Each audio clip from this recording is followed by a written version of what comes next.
Okay. I'm going to try to do something a little different here. Instead of trying to write a blog post or a long social media thread reacting to this lovely new web browser from a browser company called Dia, why don't we take a moment here and experience it together and just see what this thing is about. So right off the bat, it is a very, very minimal interface. I'm in the work profile. I know it'll open a new window. One big difference between Dia and Arc, its late older sibling, because who knows if they're ever going to make any updates. They've said they'll bring some Arc features in here. You used to be able to have all of your profiles and all your tabs and bookmarks, for that matter, in a single window. And this is one of the things that made Arc really special, because if you had something where you needed to, say in a video like this, switch context very quickly from your work stuff to your personal stuff, or between one set of tabs to a different set of tabs, it made it very easy to do. And it's really optimized for these kind of single window workflows. My go-to way of presenting something to clients on a video like this is to open an Arc window, and maybe I'll have a side-by-side split. Maybe I'll have a few things open in different profiles.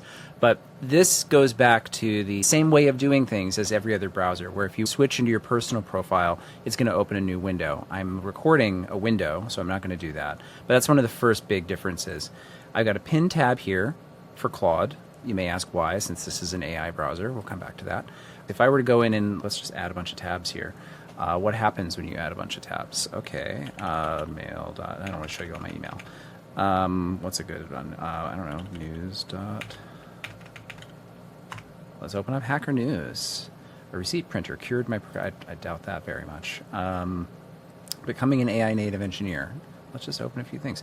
Marie Curie's radioactive fingerprints. That sounds very interesting. Coding recommendations. Vision OS keeps pushing Apple's newest platform towards the future. If anyone's got a spare $3,000 Vision Pro they want to send me, that's great. I would love that. But anyway, what I was trying to demonstrate is when you open a bunch of tabs, obviously Arc has a sidebar, so you could open a bunch of tabs and it would scroll.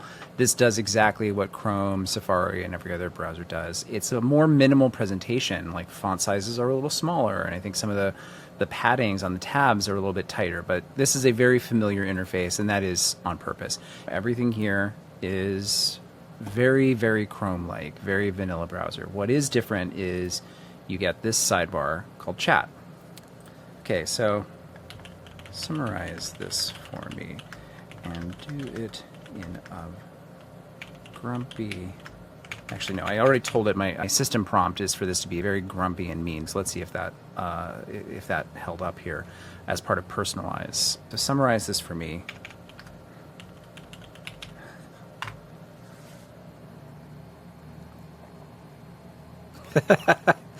Fine. Without read it yourself. Anil Dash is leaving his job after 9 years to take a break, play Mario Kart. Instead of just recharging, he's asking the community what important work he should do next.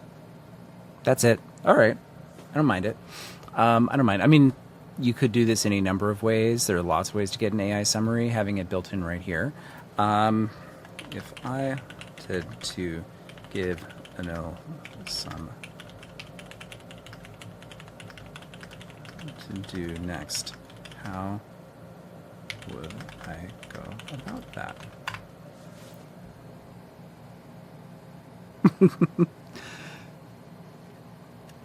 If you're having any trouble adopting AI, this is especially if you're in a workplace where they're making you adopt AI, I strongly recommend having system prompts that either call you a nickname, or which in this case, my system prompt, I think I should show it in some context just so you can see it.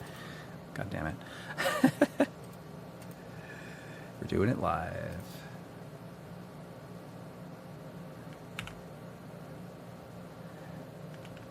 All right. So when you first set up Dia, you get like a full screen animation. You get an onboarding flow. This is Mac only, so it's all extremely... God help them when they tried to port this to Windows, because when they tried to port Arc to Windows, it was an unmitigated disaster. Hopefully they have a Windows build already in progress. The fact that this launched Mac only and has so much full motion video and animation and rich graphics, I don't like their chances of having parity with Windows and not walking into the exact same problem that they had with Arc. As a side note, one of the reasons why Arc turned into a bit of a disaster and why they needed to pivot to Dia is because their best pathway to get enough active users for Arc that would keep that train going would have been their expansion to Windows. And Arc for Windows, as many stability or security problems that they've had on Arc for Mac OS, the problems have been at least as bad and probably often like twice as bad on Windows.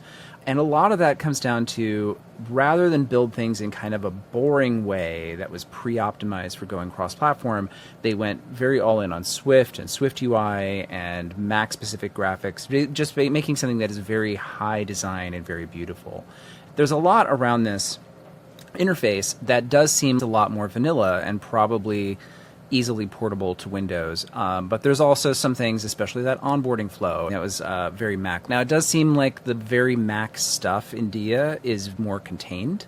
So hopefully that makes things a little bit, I don't know, makes things a little bit easier for them. But I honestly think that the fact that they're doing a Mac-only limited preview release, but starting to open the floodgates for this thing. I mean, in order to survive as a company, they need to get a lot of scale. They need to kind of get Google Chrome level scale, and or they need to have a small number of people, but a large number of whom are paying for some kind of AI subscription service. I don't remember off the top of my head how much money Browser Company has raised, but I know the revenue from all of this is effectively zero.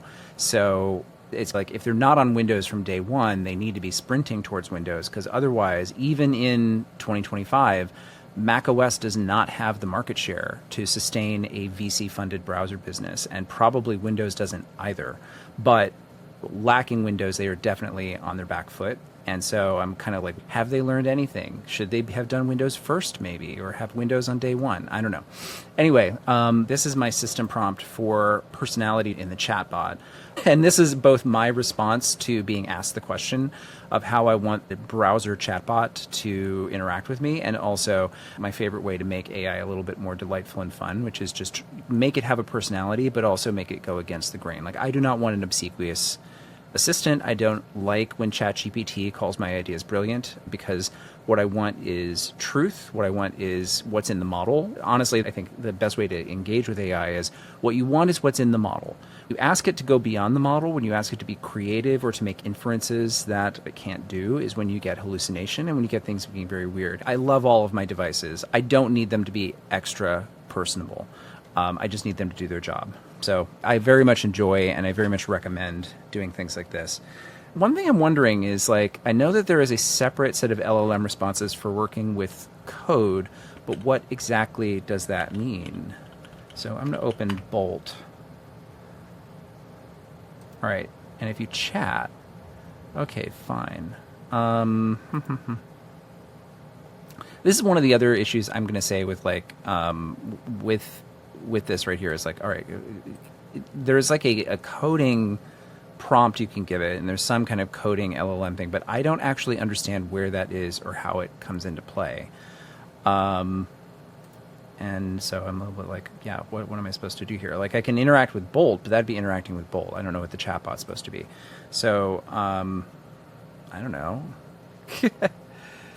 Like, what does this even do? So it's like, yeah, how do you want Dia to write? What are your preferences for coding? But in what context? What else would you help? Tell us about yourself. How do you want Dia to write? I mean, can I have it interact with here? Let's say chat with this document. Write a 500-word blog post explaining this prompt to a audience of nerds. Now, will it understand what this prompt is?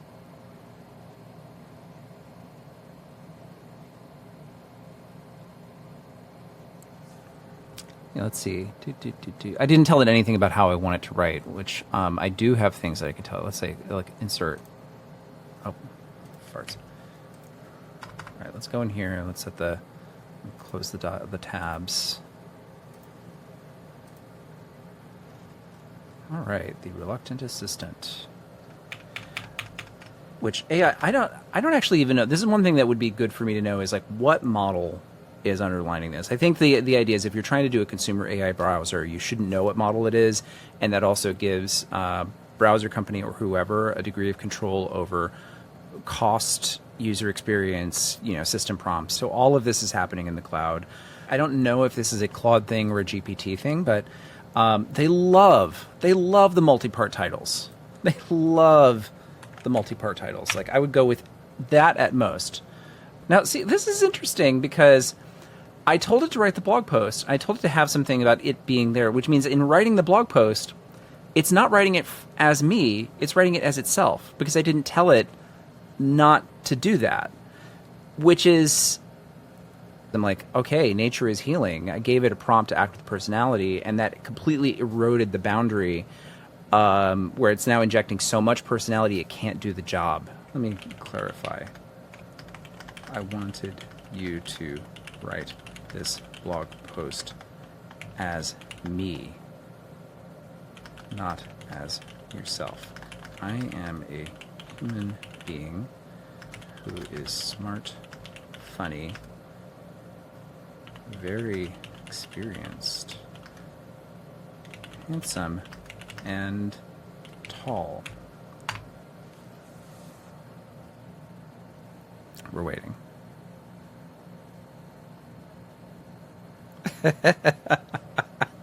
When you make an AI grumpy, a tall, handsome nerd explains a very weird prompt.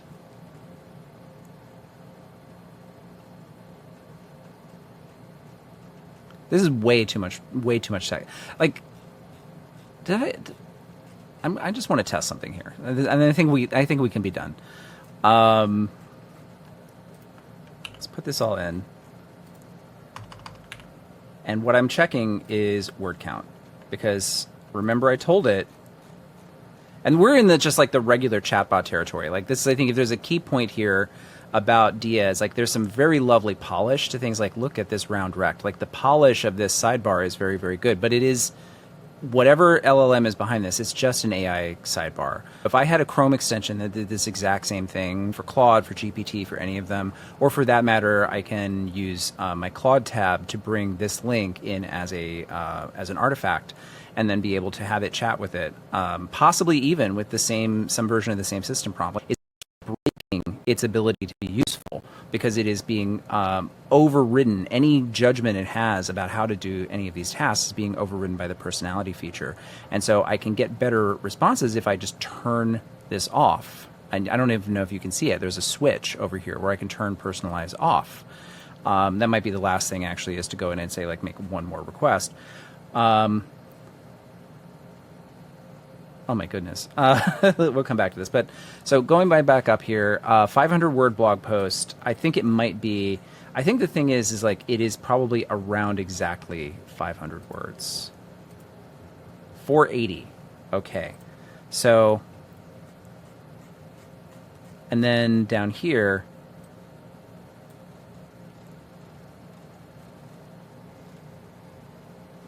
I'm tall, handsome, I have better things to do than explain why anyone would want an AI assistant to act like a surly, disagreeable jerk.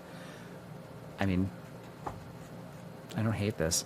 All right, let's just say one more time, like, revise this to be closer to 250 words.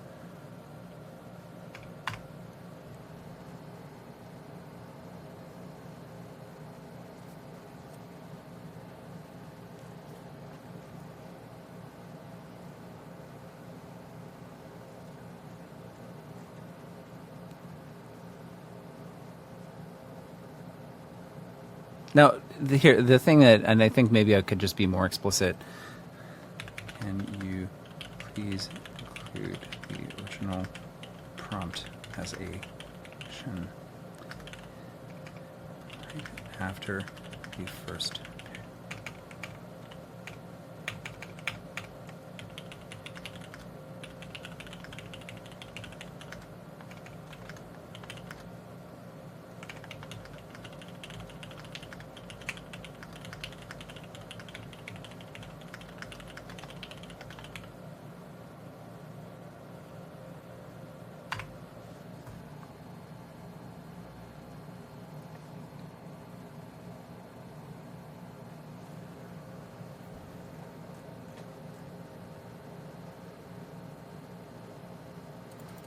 Well, this is close to being true. Oh, ask about this. Interesting. It's a fascinating experiment in prompt engineering. It lets us see just how much you can bend an AI's tone and personality And it's also a clever way to poke at the limits of AI compliance. I actually cannot argue with any of these statements.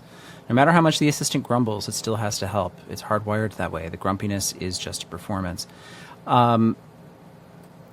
Yeah, I mean, it's interesting. I'm not going to publish any of this, but you know, I'm not like, this isn't self-awareness in the sense of me thinking that the AI is alive. It is a bit of self-awareness of like, okay, well, it has looked at the relevant literature and understood what I'm trying to do here. So I don't have too many ideas other than just like, you know, this is a web browser with a AI sidebar. I don't really understand, like, it's not doing like AI tab titles or summaries. There's not AI kind of integrated in any other way. So I'm not quite sure I buy that this is an AI browser other than a browser with AI.